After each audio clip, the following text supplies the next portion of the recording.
You're straight off stage here in Nice. You've been talking about marrying value creation and value capture together.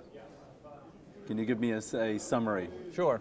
What we found is that there's something fundamentally new going on with the Internet of Things, but at the same time, there are some tried and true principles that remain timeless and we believe eminently applicable.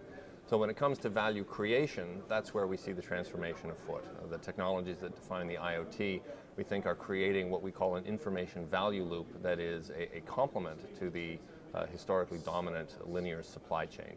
Value capture, on the other hand, that we think remains understood largely in terms of principles of competitive position and competitive advantage. And so it's that duality, the change with respect to creation, the continuity with respect to capture that we've been exploring with our clients. And this is a theme you've been involved in for quite a number of years, right? You're a best-selling author. That this runs through the themes of the books that you've written. Well, certainly the whole notion of competitive strategy is something that I've been studying for decades. My most recent book, The 3 Rules, How Exceptional Companies Think, was an exploration of the principles of competitive strategy.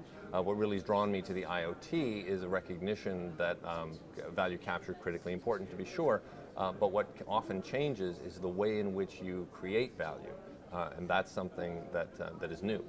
And how is this materializing in terms of the forum and the community we have here? Sure. Well, I'm very much looking forward to the opportunity to interact with a lot of the participants here at the TM Forum. I'll be involved in an executive summit this afternoon and a much smaller executive workshop, about 50 or 60 folks from across a broad range of industries tomorrow, where we'll have the chance to actually pick up these frameworks and tools and see if they are in fact proving useful in the way that we found them to be useful thus far.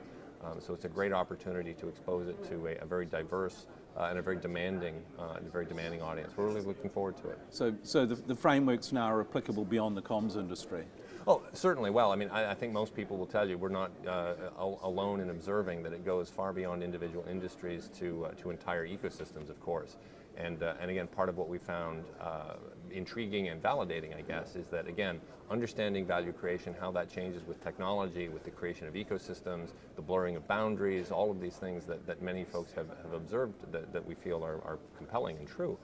Even so, the principles of competitive position, competitive advantage remain enormously powerful in understanding how to capture value effectively and fairly. And you're offering a lot of content and intelligence to the community here. Well, that'll be for them to determine. Yes. In terms of takeaways from you and benefits to you, what do you see as the major? Oh, as ever, the opportunity to interact with what I refer to affectionately as real people solving real problems is enormously enlightening. Always. We don't engage in this kind of research as an intellectual exercise. Right. We do it because we think it can make a difference and that it can help, and this is a way to find out. Okay, well, thank you very much for the time, and I hope you really get some great value this week. Thanks, it's been a pleasure.